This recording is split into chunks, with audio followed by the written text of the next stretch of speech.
मना करना मेरे लिए बहुत कठिन काम है, क्योंकि एक तो वक्त की समस्या है कि भाई 365 दिन में 365 दिन ही होते हैं। जिस किस्म से मुझे प्यार मिला है इस इंडस्ट्री ने, जितने दिन मुझे स्ट्रगल करवाया है इस इंडस्ट्री ने। हेलो एवरीवन, आज हमारे साथ हैं पंकज त्रिपाठी। उनसे हम बात करेंगे मिर्जापुर के सेकंड सीजन के बारे में। Pankaj sir, thank you so much कि आप समय निकाल सके हमारे साथ बात करने के लिए। शुक्रिया शुक्रिया। सबसे पहले आपसे पूछना चाहूंगी कि फर्स्ट सीजन का काफी ओवरवेलमिंग रिस्पॉन्स आया था। आपने स्क्रिप्ट पढ़ी थी तो उस दुनिया को, उस वर्ल्ड को समझने में क्या टाइम लगा था? क्योंकि काफी कॉन्स्पिरेसी, पॉलिटिकल नेक्सस, इस तरह की चीजें हम देखते हैं। नहीं, मैं वाकिफ था। मैं छात्र आंदोलन में रहा हूँ, और मैं अपने पढ़ाई के दरमियान स्टूडेंट पॉलिटिक्स में भी था। सो मैं जानता हूँ इस दुनिया को, और प्लस मैंने पढ़ी है बहुत सारी किताबें। एक राग दरबारी करके एक नॉवेल है शिलाल शुक्ल का, जो सटायर है, बहुत ही खूबसूरत सटायर है। तो आपका जो कैरेक्टर भी है त्रिपाठी का, वो भी कनाइविंग कैरेक्टर है, मतलब कंस्पिरेसीज और लोगों को मरवाना। आपने कैसे कन्विंस करा? कि आपने कभी जज करा अपने कैरेक्टर को? क्योंकि अगर एक्टर खुद जज करने लगे तो फिर वो परफॉर्मेंस में दिखता है। मैं अपने डायरेक्टर पे बहुत ट्रस्ट करता हूँ, राइटर पे और डायरेक्टर पे, कि जो लोग लिख के दिए हैं और जो डायरेक्टर है हमारा, जिसकी नज़र है।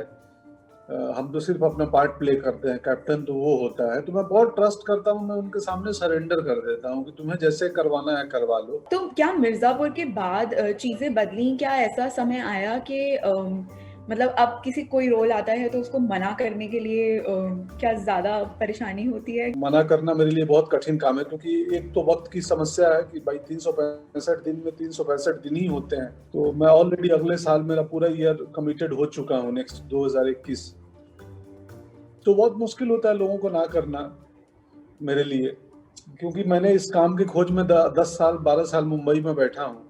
और अब कोई मुझे एक रोल या एक फिल्म देना चाहता है, उसको ना करना हो तो मुश्किल काम है। कई बार मुझे झुंझलाहट भी होती है, कई लोग नहीं समझते हैं, उन्हें लगता है मैं झूठ बोल रहा हूँ। इधर ये लॉकडाउन में ये एहसास हुआ कि लॉकडाउन में यार थोड़ा खुद के लिए भी समय होना बहुत जरूरी है, कि आप वीकली ऑफ तो ले लो एक दिन हफ्ते में।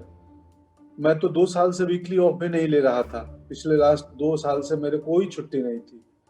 सो अब थोड़ा अवेयर हुआ हूँ कि जिंदगी में अब सबसे जरूरी है वो जिंदगी है। क्या ऐसे भी मेकर्स हैं जो अब वेट करने के लिए रेडी हैं कि कब आपका डेट्स फ्री होंगे, तो मतलब कोलैबोरेट करने की हाँ इतनी हाँ, इच्छा है?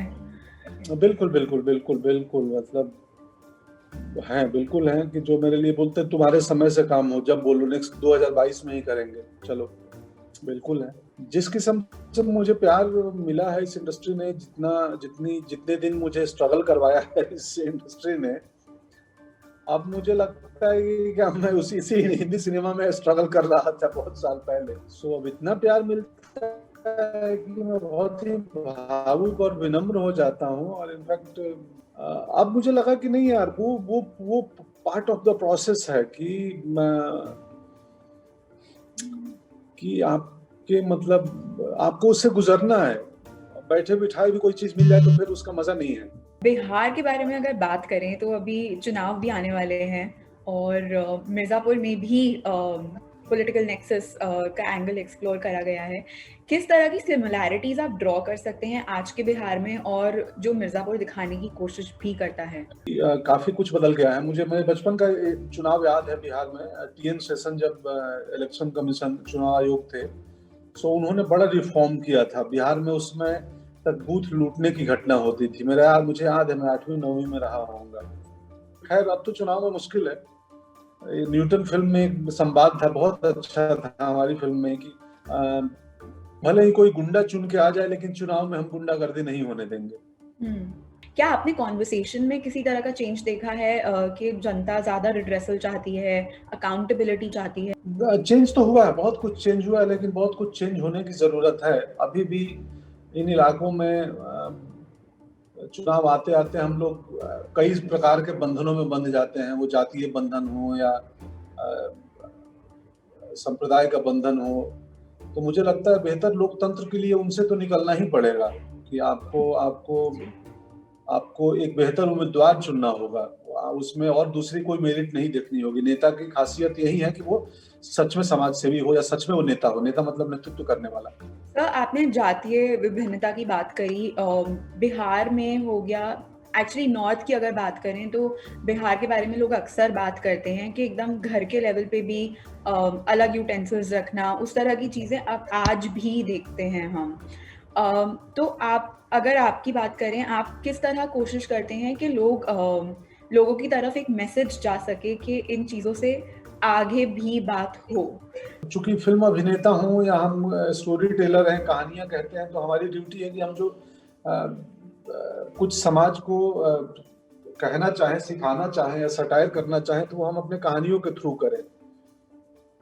तो हम करते हैं अपनी कहानियों के थ्रू उन बातों को इनकॉर्पोरेट। जैसे मिर्जापुर 2 में आप जब सीरीज देखेंगी तो 2 ऐसे एलिमेंट हैं जो मैंने राइटर से पूछ के और मैंने इनको ऐड किया कुछ, और वो ऐड किया उसमें, वो सीन के लिए जरूरी है ही, बट सेम टाइम वो एक सोशल कमेंट्री है कि मैं कर रहा हूँ, एक कमेंट दे रहा हूँ लोगों को। अब उसमें लोग या तो उसको सटायर लें या ह्यूमर की तरीके से लें, उन पे डिपेंड करता है।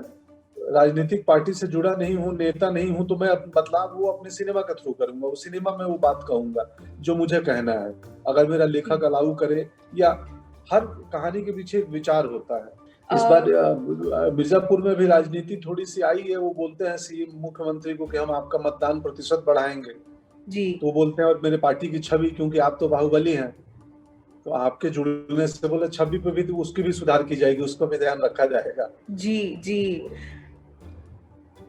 आप कभी वाकिफ हुए हैं इस तरह से कि छवि, मतलब एक जिसको बोलते हैं इमेज एनहांसमेंट, उस तरह की चीज आपने कभी विटनेस करी हो जब आप पॉलिटिक्स, स्टूडेंट पॉलिटिक्स में इन्वॉल्व रहे थे?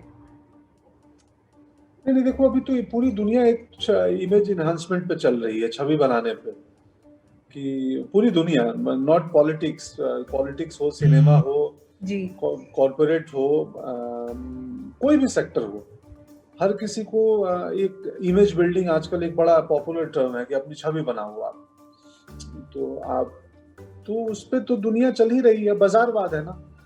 या ये भी मैं भी अपने आप को बोल सकता हूँ, मैं भी अपनी छवि पेश करने के लिए ऐसी बातें करता होऊंगा कि किताबें पढ़ने की बात करता हूँ मैं बहुत ग्रास रूट लेवल की, और बहुत ही एक एक्टर की जो छवि होती है कि वो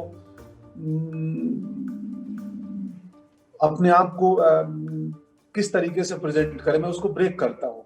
तो मैं वो एक्टर की छवि को ब्रेक करना, शायद ये मेरी छवि बनाने की कोशिश हो। ये इसको इस तरीके से भी देख सकते हैं कि मैं खुद अपनी छवि बनाना चाहता हूँ कि भाई मैं रूटीन नहीं हूँ, मैं डिफरेंट हूँ। अगर बॉम्बे और बिहार की बात करें, जिस गांव से आप आते हैं, क्या चीज मिस करते हैं आप? एक गांव की लाइफ का जो चार्म होता है बॉम्बे में तो नहीं मिलेगा, तो किन छोटी छोटी चीजों को आप मिस करते हैं यहाँ पे होटल में, बॉम्बे में? मुंबई में फाइनली आने के 14-15 साल बाद मैं मुंबई में गांव खोज दिया हूँ। मैं मुंबई में भी एक गांव में रहता हूँ जो शहर के बाहर है, मठ में। सो बहुत हरियाली है, शांति है यहाँ पे।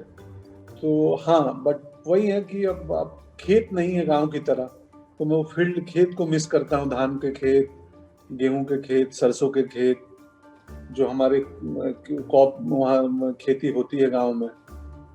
बाकी तो सब ठीक ही है। मैं शांति तो खोज लिया हूँ, बट खेत मिसिंग है, तालाब नहीं है, यहाँ समंदर है बहुत बड़ा। Thank you so much sir, आपसे बात करके बहुत अच्छा लगा। थैंक यू, शुक्रिया थैंक यू सो दोस्त मच आपका, सर। शुक्रिया।